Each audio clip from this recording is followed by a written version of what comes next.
Hi everybody, how are you? Hope you're doing well. Hope you're having a blessed day.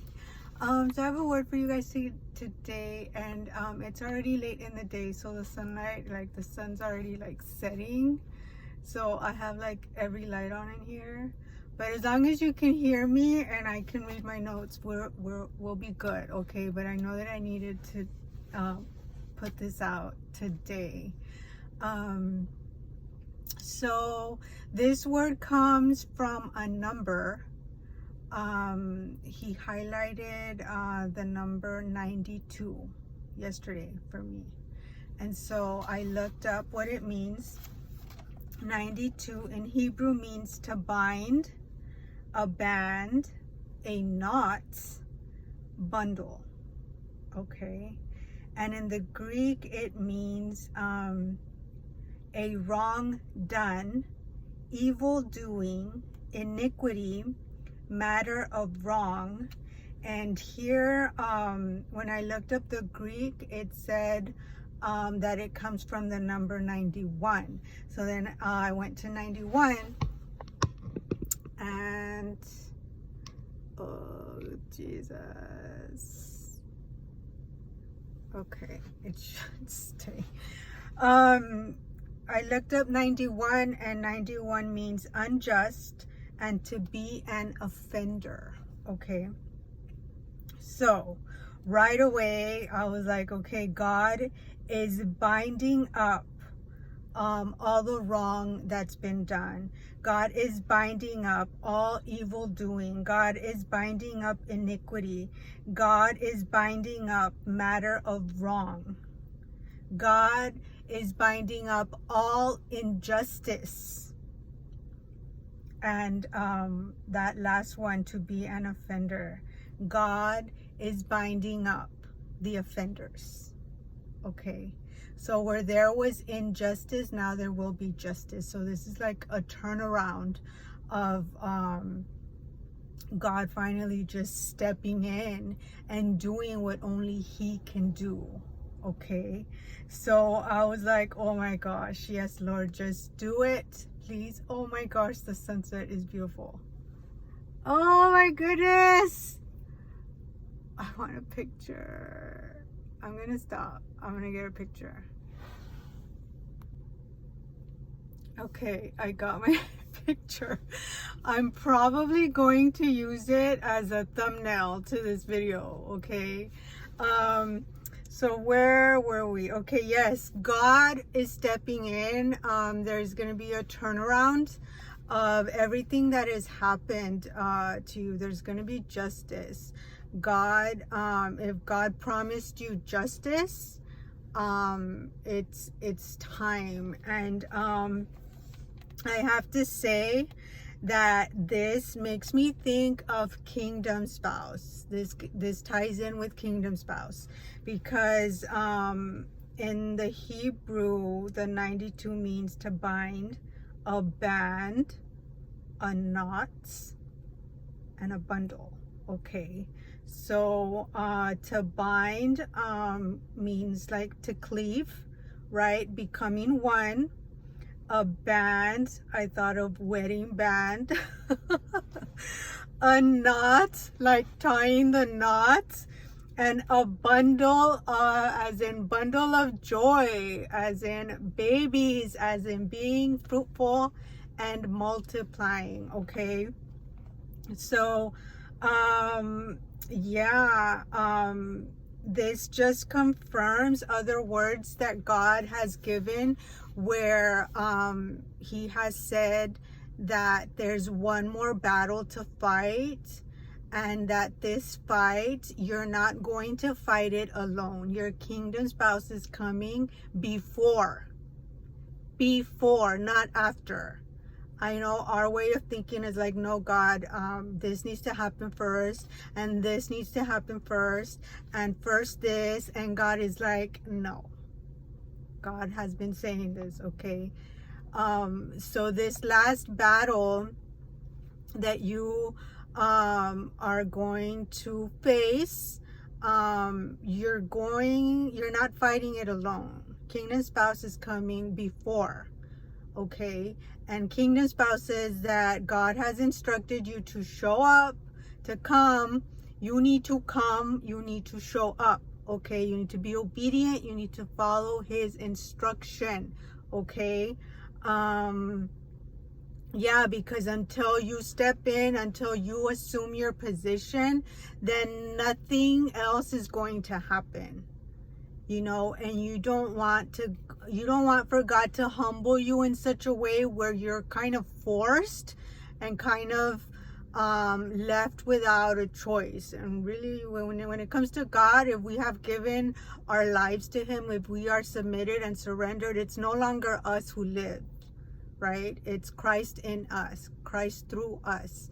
So you need to let go of the ideas and how you want things to play out, or when you think you should show up or not. Like God is saying, just show up already.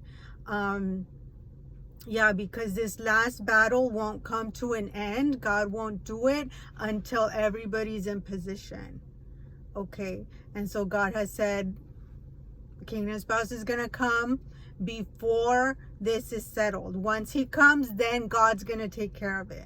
But until then, like, God is waiting on you, okay? And also that other word about some of us being at the door, and then where somebody else has to open the door, that could apply to kingdom spouse as well. So just, if God has instructed you to wait, then you stay put and you wait, okay? If you're trying to do it any other way other than the way God told you, it's going to take longer. You don't want that. Just stay put and wait, okay? And I am going to say this, I'm not going to give it all away, but on Saturday, I did have a dream that I was in the kitchen. A kitchen I didn't know, okay? I know I've had other dreams where I was in the kitchen, like the one with the eggs and the one with the river and the fish, like, but that was my kitchen. Like, I knew that kitchen. That was my kitchen, like where I live now. You know, it was that kitchen, but there was a river flowing through it. And that house where I end up at the door in the garage, that was not my house. It was like I knew the house, but it wasn't my house. It was like I knew my way around the house, but it wasn't my house. So I know, me personally, I am to wait. And Saturday I had a dream where I was in the kitchen. So this is just to encourage you. I'm not going to give the whole dream away, but that door is going to open, so be patient. I'm just sharing this little bit to encourage you to keep waiting. You will make it inside. That door is going to open, okay? If you do it any other way, it's going to take longer. So just wait for that door to open, okay? And it is going to open. It is going to open. And when God releases me, to release that whole thing, because once I went in the kitchen, I did something. There was something that I had to do. So once God releases me for that word, to share that word, I will share it, okay? But just be encouraged, because I know a lot of you might be antsy. You're right there, and so you want to take matters into your own hands, and God is saying, don't do that. It's going to delay things. It's going to make things take longer, okay? Don't do that. Just wait. I really have a feeling in my spirit that the ones that God is telling to wait are the obedient ones, are the ones who are used to going and doing, right? And we know how important obedience is. And the ones that God is calling to action, to open the door, those are the ones that have been struggling to obey. Those are the ones that have been struggling to walk by faith. And so that's why God positioned each one like that. It's like, okay, I know you are obedient. I know you'll go. I know you walk by faith, but you have to wait. When we're so used to going and following God's instruction, but God is calling you to wait. So you need to really like dig deep for that patience. Okay. And for the ones that have struggled with obedience and walking by faith, God is putting you in the position to walk by faith and to obey. Okay, because he's really wanting to work that out in you. And once you obey this instruction, it's going to break off so many things in you and around you.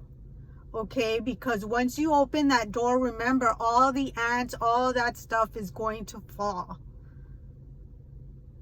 So if you are the ones that are waiting, this is more instruction.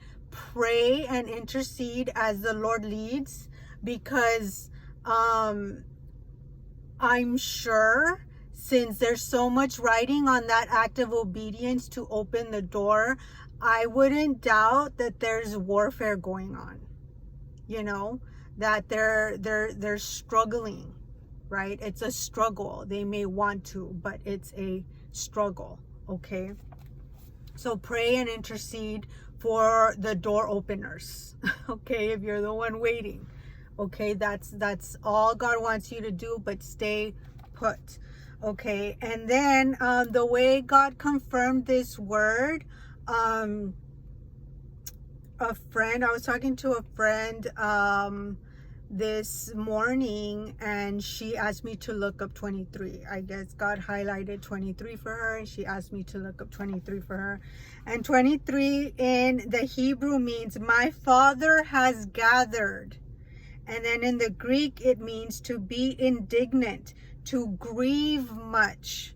Okay, so this basically confirms what 92 means. My Father has gathered. Okay, so it's like he's binding the offender, he's binding evil doing, he's putting a stop to it. Okay, and so yeah, no more grieving, no more being indignant, no more dishonor, no more shame. Like, your Father's going to step in and handle it. Okay, and so the scripture that he gave me for this is for the number 92, Psalm 92. Okay, and I am going to read it. It is a little bit long, but it's not that much. So I'm going to read it. Or you know what? Just certain part. You can go and read all of it because it's all relevant. Okay, but starting in verse 9. No, let's go to 6. Verse 6. Psalm 92. And this is what it says. Okay, stupid people can't know. Fools don't understand that when the wicked sprout like grass and all who do evil prosper, it is so that they can be eternally destroyed, while you, Adonai, are exalted forever. For your enemies, Adonai, your enemies will perish. All evildoers will be scattered. But you have given me the strength of a wild bull.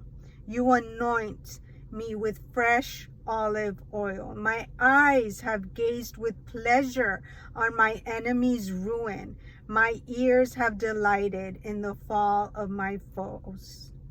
The fall of my foes. The righteous will flourish like a palm tree. They will grow like a cedar in the Lebanon. Planted in the house of Adonai, they will flourish in the courtyards of our God. Even in old age, they will be vigorous, still full of sap, still bearing fruit, proclaiming that Adonai is upright, my rock, in whom there is no wrong. So this Psalm 92 with the number 92 is perfect, okay? God is handling enemies, okay? And for kingdom spouses, just follow instruction, follow orders, okay? Be obedient, and the sooner the better. If it's a struggle, and more than likely it is, the ones who are standing, the ones who are waiting, just pray and intercede, okay, against all warfare, against anything coming up against this door opening, okay. And there is quite a lot, because remember the ants, it was like covered with, the door was covered with ants. So there is a lot of warfare for that door to open, because there's a lot at stake, a lot, okay. So yes, oh, just real quick, yesterday also, it does tie into this. Yesterday God had me in 1 Samuel 25. Go read that. It's like the first 41 verses, and it's about David, King David, Nabal, and Abigail, okay. And what God highlighted to me is that this man Nabal insulted David, King David, okay. And he ended up having a heart attack. One version said heart attack, and then another translation said stroke. So I'm not sure which one it is, because I know a heart attack and a stroke aren't the same thing. But one translation said heart attack, the other one said stroke. But this man insulted David. David was indignant. That's one of the words, right? Indignant. Number 23 in the Greek means to be indignant. Okay, so even just the people who have insulted you, yeah, you do not mess with God's anointed, okay? You don't. God is serious. And so this man ended up dying. God killed him on the 10th day, 10 days later. So it's like, this guy just insulted him. He didn't kill, he didn't physically hurt, he didn't. And I'm just like, wow, God, like, you are serious about taking care of your children. You are serious when you say, like, don't touch my prophets, you know, do not touch my anointed. God is serious. Like, that's in the Bible for a reason, okay? So yeah, so that ties in with this. But go and read that story, 1 Samuel 25. Read Psalm 92 fully, and then just go ahead and read Psalm 23 because of the number 23, and it all ties in together. God is saying the same thing. He's so consistent. So yeah, so that's it for this word. God bless you guys. Bye.